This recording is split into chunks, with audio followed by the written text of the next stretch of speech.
Hi, I'm Shivam. Hi, I'm Izzy. And this is PhoenixChat. Where one of us can read. Which one? You find out.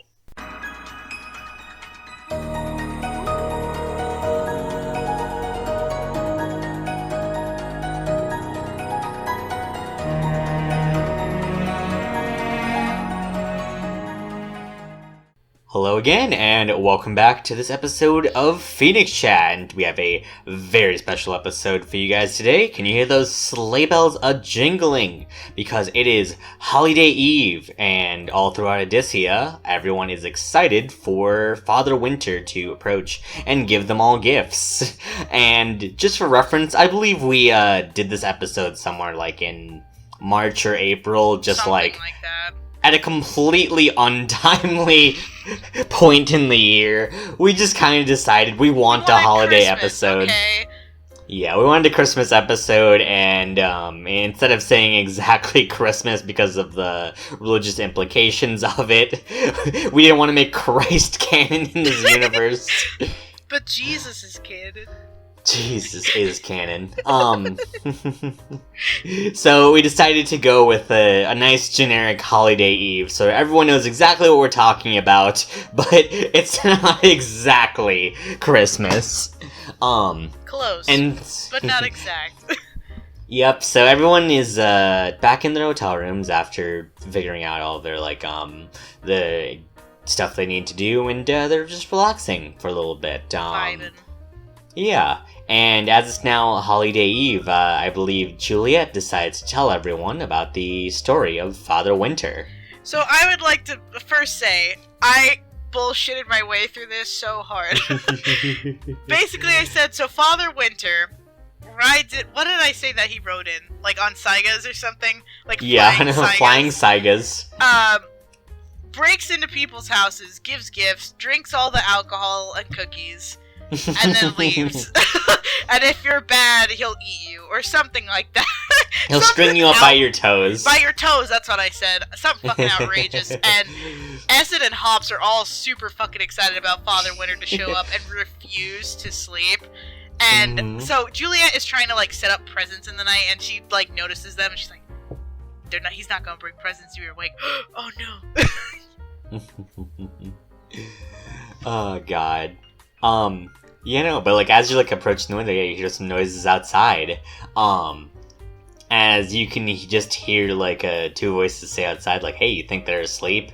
As another small soft voice just kind of says yeah, I think now's the time to do it. And so Juliet is extremely fucking sus and pulls out her knife, slowly approaching the windows, yep. Assuming this is a fucking, sticky bandit situation.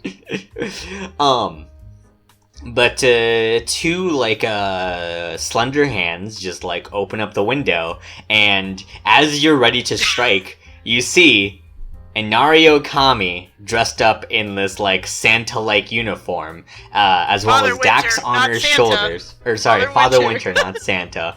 But, for reference, it was, a big, red cloak, the Santa hat and everything. As well as Dax, who is dressed up in a tiny little elf outfit, yes. As they're creeping in through the window. And so Juliet just looks at them and just says, "What the fuck, guys? Yeah, what the fuck are you doing?" They're like, "Ah, fuck."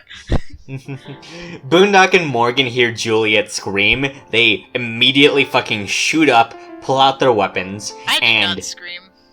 I was just like, bro. I mean, you yelled at an Arheogami. Yeah. And in addition to this, Hops and Essen also woke up, as both of them immediately lost their minds at Father Winter. And so I then had Essen roll an insight check, and Essen passed, and so I realized oh, this is just an Arheogami in a Father Winter outfit. Hops, of course, did not realize this because she is a small child and preserved that Christmas magic. Then I decided to go around to the others, and just for shits and giggles make them also roll insight. And Boondock literally rolls a 1 minus 1 for a total of 0. So yeah. Boondock cannot tell this is Inario Kami in any way, shape, or form. He cannot be convinced otherwise that this isn't Father Winter. And Morgan also rolls low and also believes this is Father Winter too, as Father Winter creeps in with their bag full of gifts. But Boondock's just kind of like rubbing his eyes, and like I think at one point he just like fucking like checks like a flask like in his pocket just to see if like it was it's fucking like laced with anything crazy. And he just kind of like squints at Father Winter and just says like, wait, how do you get across Odyssea in a single night? As Father Winter just says like, I have like a lot of teleport spells. Wouldn't you like to know, Weather Boy? Wouldn't you like to know, Weather Boy? But then Boondock looks at Juliet like, how the fuck do you have everybody know Father Winter? Yeah. And because Father Winter basically went up and said like, oh, but I have to thank my friend Juliet here for giving me like the address of like these true believers here. And yeah, no, Boondock was absolutely fucking sus. Like how, like no way you know Father Winter, dude. No fucking way. Oh, Christ. And so Inario Kami, being the fucking grandma that she is, immediately just a smile on her face says, well, Juliet knows me because she's been a good little girl for all of her life, as Boondock just immediately, bull fucking shit. What do you mean? Yeah. It's true. I think he even threatened that, like, if Boondock asked any more questions, he was gonna be strung up by his toes. Yeah, probably. So Boondock immediately decided to shut up. Probably. But Inario Kami decides to give all of you guys some presents as she takes, like, her bag and just, like, unfurls the contents and just tosses them up in the air. And as they do, they just, like, unfurl into this, like, magnificent, just, like, spread of just, like, food and, like, presents. It's very, very just, like, pretty looking. As you just have, like, this massive pile of presents now. And in addition, she also gave Juliet a present, if you want to explain a little bit about that. Yeah, so, Inario Kami's like, thank you for, like, you know, showing me where they are and all this stuff, and hands her, like, this, kind of like a kyber crystal looking thing. It's like the crystals that we use to, like, communicate to everyone. And she's like, it will call this certain person once, and then it'll break. And I was like, what? So I immediately leave the room to call that person, and I can't say anything because it's really big spoilerinos. But let's just say, when Juliet came back into the room, she was red-faced from crying. Mm-hmm. Yeah, no. But yeah, you walked back in, and as we were having that like conversation in private, keeping it secret from the rest of the other players, the other players were also just having their own conversation. As Hops just like walks back in and just kind of says like, "Hey, so why do you like are the only person who knows Father Winter?" Like, as Juliet just kind of like stammers and just kind of says, "What?" And Hops says like, "Yeah, Boondock told me you're a jerk." What? Oh my god. Yeah, I guess I am. Yeah, and Nop says like, yeah, Morgan and Boondock and I have always been good, and we never seen like Father Winter before. And Juliet's like stammering like explanations and stuff like that, and as she just kind of says like, well, how do you know that Boondock isn't a jerk? And as Boondock at this point just like is hiding underneath the sheets pretending to be asleep. And Hops is just like asked like if Boondock's a jerk, and Boondock just remains silent. His entire fucking worldview has been shattered. So Hops just kind of takes that as so you are a jerk then, Boondock, and accepts that as the answer to keep the holiday spirit alive. Yes, God. But you guys sleep except for Hops, who is just way too excited to open up her presents. And at the crack of dawn, Hops immediately just starts like jumps out of bed and starts like, I'm assuming, just like hopping around the room to wake everyone up. Yeah. As all of you guys exchange your presents. Yeah. So Morgan gave everybody sick new outfits that like change like colors and stuff. Oh my, like Morgan is like a fucking fashionista secretly. I'm like, how the fuck? This is so sick. Like, Boondock got like a lava poncho. Hops got like a sparkly new outfit. Essen got like this like white and gold like it looks kind of like a mariachi suit, but it's like fancier than that. And then Juliet just got this fucking ass-kicking businesswoman, like, I don't know, but it's fucking sick. And I was like, bro. The business bitch. The business bitch. And then, he got a puzzle box from his mom and absolutely hates it. You know, he tried, I'm like, okay, make me an intelligence roll to try and see if you can open up the box. And he's like, that's like a 7. And I'm like, nope, you don't open the box. So he immediately calls up his mom. His mom's like, hey, happy holidays, did you like the present? And he just says, no, absolutely not. Love you, Mom. And hangs up.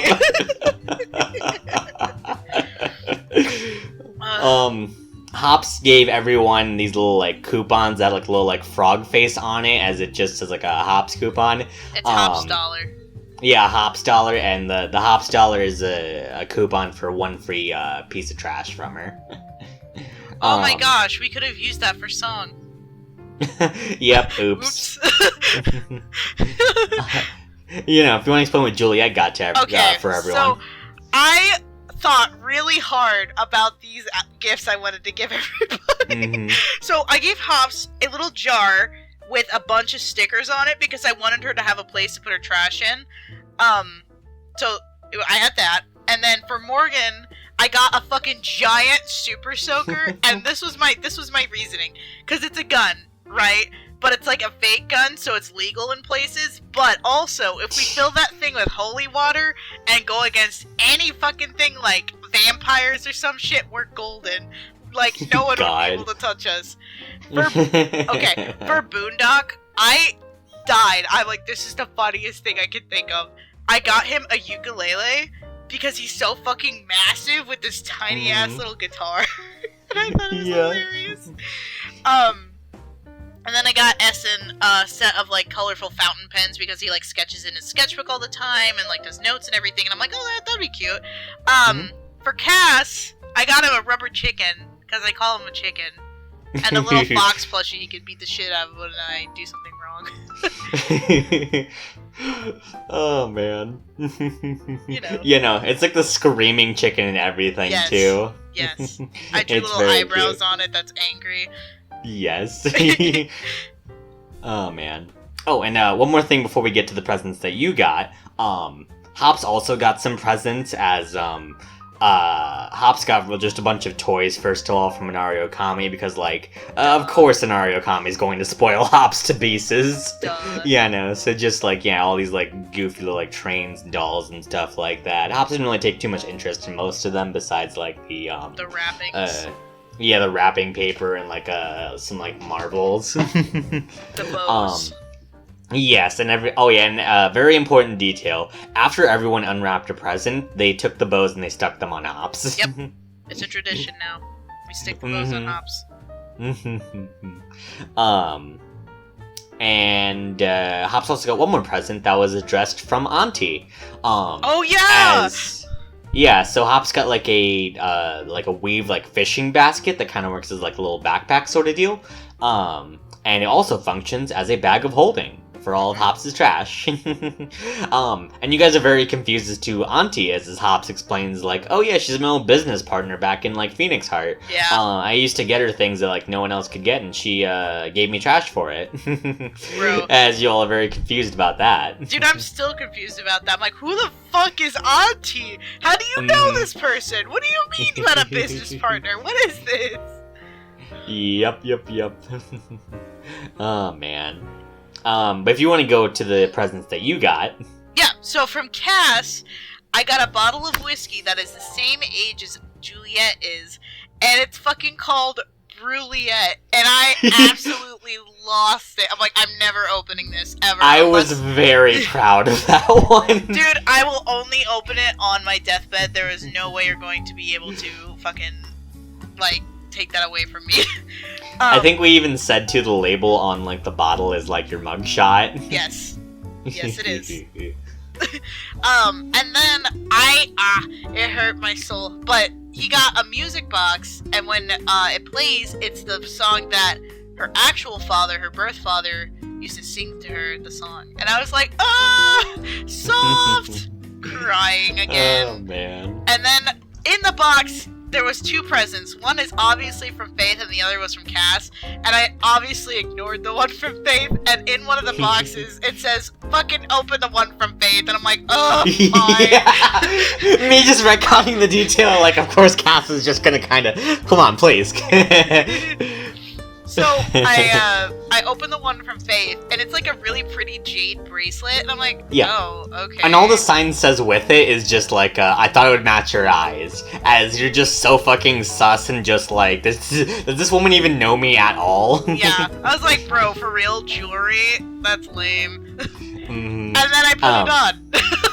Yeah, and you put it on, and the fucking, like, note actually, like, changed its text. It just says, "Just kidding, press the button in order to see what it really does, but just make sure not to press it indoors." I immediately pressed it indoors. Yeah, you immediately pressed it indoors, and the bracelet, part of it transforms into, like, a hidden knife. Or actually, no, you twisted the bracelet first, and that's what made, like, the hidden knife appear, Blade, like, very Assassin's Creed. Yes. And as you push the button, that's the button that it made the knife just suddenly shoot out, and a string came up with it, as you now have like a grappling hook with it.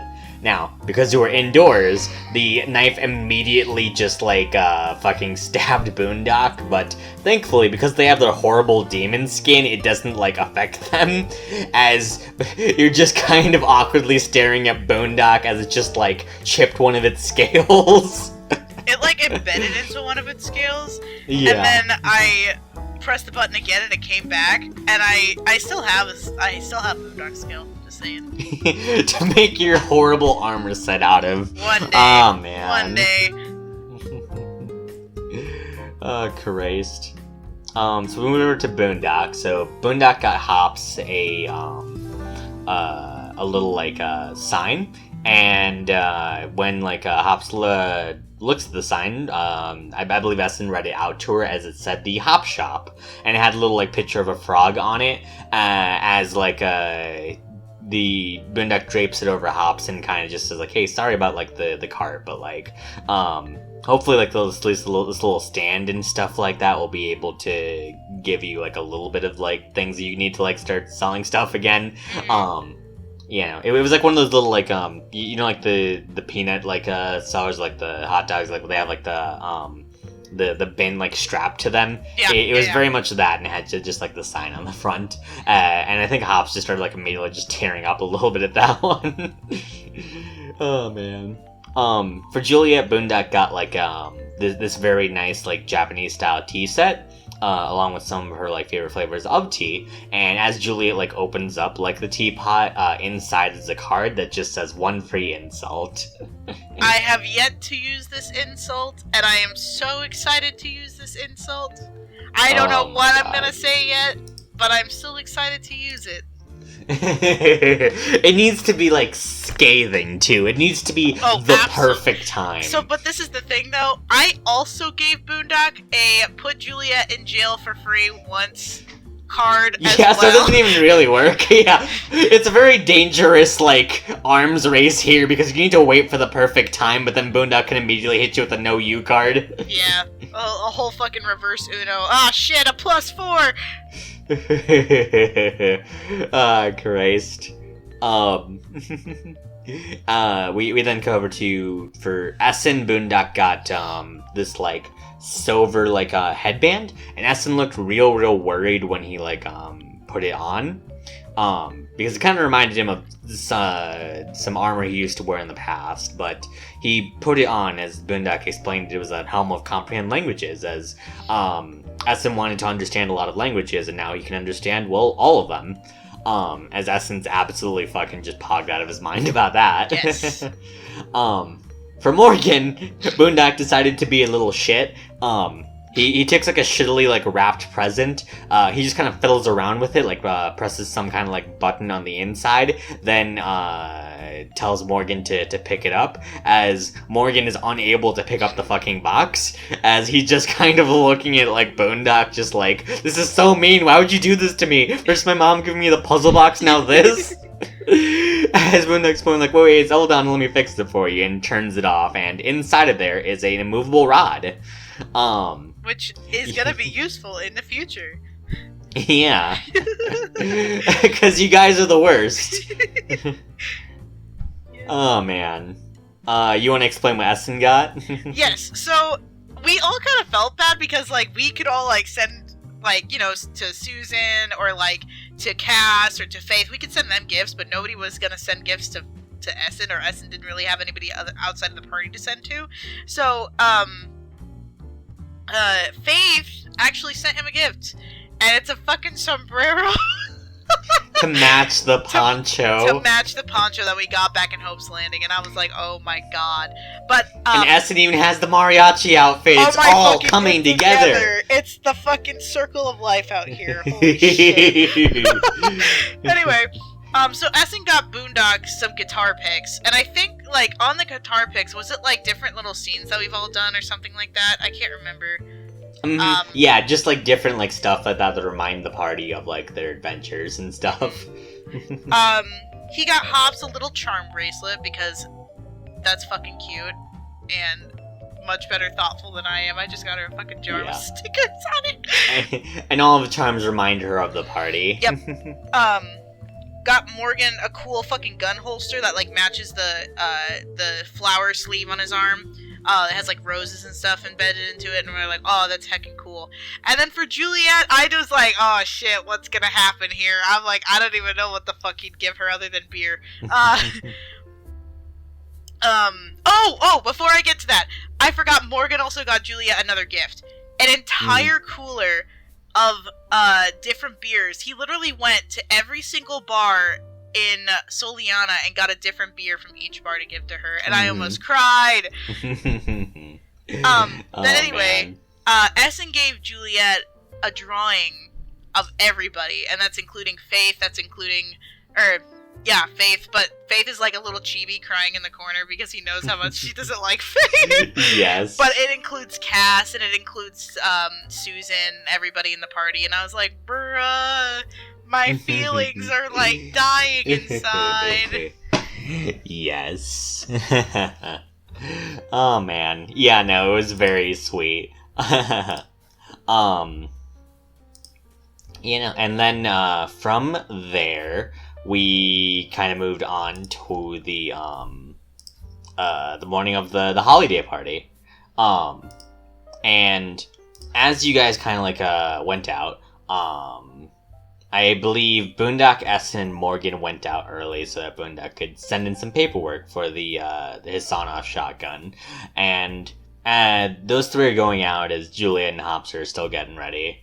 And Essen was kind of trying to talk to you guys about, like, if they're kind of doing alright, and, like, Boondock for right now just kind of wants to ignore it, at least for, like, the duration of the party, and, like, you know, just one day of relaxing might be kind of nice without having to kind of deal with the consequences of everything that's happened. Yeah, no, Hop starts, like, digging through the trash as, like, Juliet's getting ready, and as she does, she finds, one of her custom magic items that's called a horse cube. And it effectively works like a Pokeball. It can fucking summon a horse from it, so Hops fucking opens it up, and out pops a fucking horse. And so, as, like, Hops is, like, by herself, as Juliet's, like, trying to do, like, something, she decides that she's going to run out to the holiday party by herself because she assumes that her parents are just going to tell her that the horse has to stay home. And she wants the horse to also be able to celebrate the holiday party. So she sprints off riding the horse, and as she does, she sprints by Essen, and Essen just kind of, like, just immediately starts chasing after her because, like, you know, it's not a good sign when your 2-year-old's riding off by herself on a horse. On a horse that you don't know where she got it from or anything. We're just like, what the fuck? Where did you get that? Oh my god. Shit. But, Boondock decides to head over to, like, the place to drop off the papers, like, a little mail slot. Unfortunately, the slot's, like, too small for, like, the mountain of papers, and Boondock is, just literally fucking bullheaded as, he tries to just shove the papers, like, over and over and over again before he ends up breaking the entire fucking, like, slot.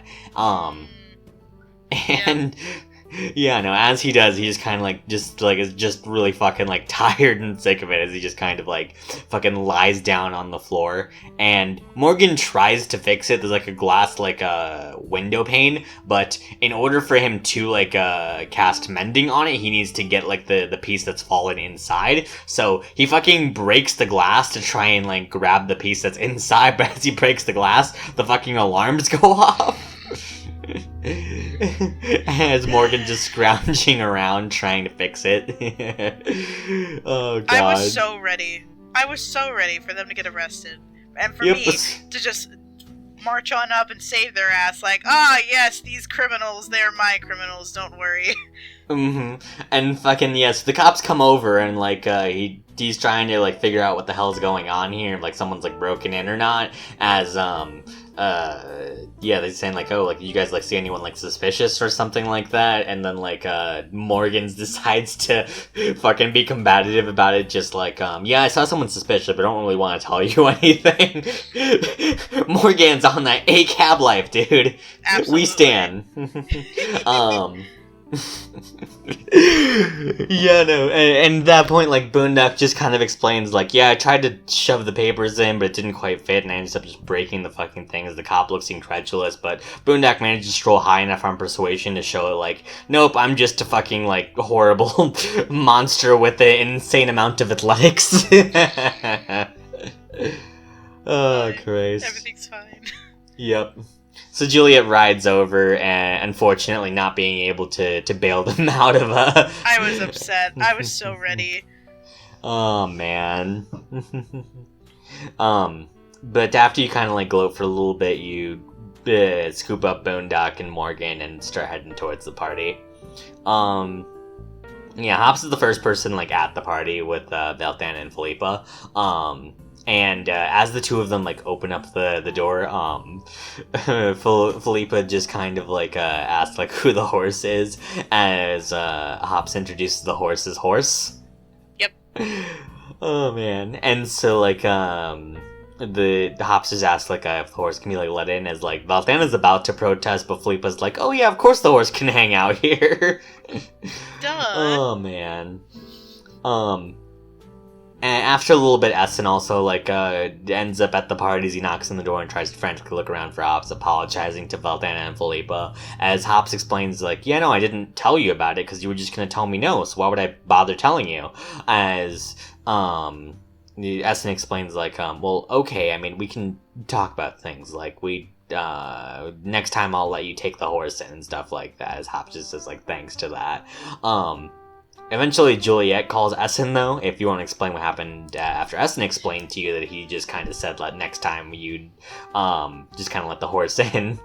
Yeah, so, Juliet calls Essen, yo, what the fuck is going on? And he's yeah, it's about, Hops has the horse and whatnot, and, just kind of being real casual about it, yeah, I already told her, and she's dude, you are too lenient with Hops, you need to tell her no to things, you can't be a pushover your whole life, and she's look, we'll just talk about it later, I can't ride a horse and call at the same time, because she's with the law for that, I guess. Mm-hmm. Yeah. So she hangs up. It was mildly a threat, though, honestly. It was you can have this holiday party, but we are going to talk about this later. Mm-hmm. So I was gonna say, I don't remember exactly what I said, but it was, enough to where Essen started drinking out of fear from what Juliet is gonna say. So Essen starts fucking drinking. Yeah. Oh, Christ. Yeah, and Juliet just finds, Essen drunk and eventually just tells him, go sober up in a quiet room so he can talk to Cass. And here was the big one of the session. Essen then decided to say I love you to Juliet. And Juliet just kind of froze up, and she basically explained to Essen that she can't say it back. And Essen big sad. And she's like, I'm sorry, man. I literally cannot say it back. Like, just based on all of the shit that she has gone through, she physically could not say it to anybody, and like, not even Hops or Cass or anything, so she's just kind of like, sorry, man, bye. Mm-hmm. Oh, man. Yeah, no, so Essen was just kind of absolutely fucking depressed, as he's sobering up, and, Morgan and Boondock decide to try to talk to him, as Essen just kind of explains, like, they ask, like, what's going on, is, like, Essen just says, like, Juliet's forbid me to say, like, the L word, as Morgan just kind of blinks and then says lesbians? Lesbians, Squidward, lesbians. I forgot about that, oh my god. So they basically are starting to go through the whole fucking L word dictionary. Mm-hmm. Yeah, to try and figure out what it was. Oh my god. And eventually they finally get to love, as Essen nods and says, like, yep, can't say that word. As they kind of just, like, talk to him, like, Essen just kind of extremely in a bad fucking, like, mental health state, because, like, he's insanely worried he's being a shitty father to Hops, because, like, his own father was incredibly shitty to him, and he never really got to see his mother, so, like, he's worried he's just going to turn out like his father. And so Morgan and Boondock tell him, like, of course, like, he won't be, like, Hops still cares about him, and obviously he cares about Hops. And, like, you know, you make mistakes while parenting, that's just kind of how it ends up being. And they talk him, like, down for a little bit, try to calm him down a little bit, and sober him up, as they get him back down.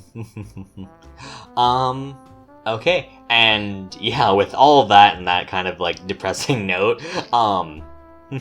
I think we can wrap things up here, and next session we'll talk about the resolution to that. Oh, man. So yeah, a special shout out to all of our patrons, the Mod Goth, Nyquil Dreamer, and Spicy Turntable. You guys help us make more and better content for you guys. And if you guys out there listening want to become a Patreon member, the link is in our description of this video. In addition, all of our patrons can check out the previews of our Keepers of Holder animatic, which we finished these sketches, and now we're starting on the line work. Yeah, still a little bit early to tell, but I'm really hoping to start getting this, like, out, hopefully by, like, August, September, depending on how things go. Yeah. Yeah. Izzy, you got, you want to plug our Twitch? Yeah, so, every Tuesday at 2:30 CST, 3:30 EST, if you look up Keeper of Kitsune on Twitch, we are having our Illuna Nights campaign streamed live. And we also have the recordings on YouTube. And you can see many of Indigo's exes. Okay, fun fact. Where is my fun facts? Hold on. Oh, okay. In Canis Libertas, there is always an ugly sweater contest, and Cass is somehow always the fucking winner. And they're always custom made because, you know, Cass had to learn how to sew to make, like, wing for holes to make for his wings to fit through the fucking sweat. So he has, like, an entire wall in his office dedicated to all these trophies he's won from these ugly sweater contests. PhoenixChat. Yay!